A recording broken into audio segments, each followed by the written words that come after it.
आज लोकसभा में राफेल मामले पर बीजेपी और कांग्रेस आमने सामने हो सकती है। लोकसभा में दोनों पार्टियों के दरमियान गर्मा गर्म बहस की उम्मीद की जा रही है। कांग्रेस राफेल पर बहस के लिए तैयार हो गई है। सरकार ने कहा है कि वो पहले से ही राफेल पर बहस कराने को कह रही है, लेकिन कांग्रेस पार्टी ही बहस से भागती रही है।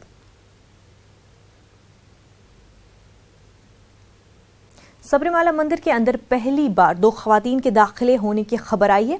दोनों खवातीन की उम्र तकरीबन 40 साल बताई जा रही है।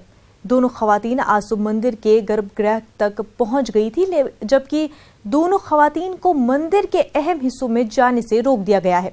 आपको बता दें कि सभी उम्र की खवातीन को सबरीमाला मंदिर में दाखिले के ताल्लुक से सुप्रीम कोर्ट फैसला सुना चुका है, लेकिन अकीदतमंदों की मुखालफत की वजह से अभी तक कोई भी खातून मंदिर के अंदर नहीं दाखिल हो पाई थी।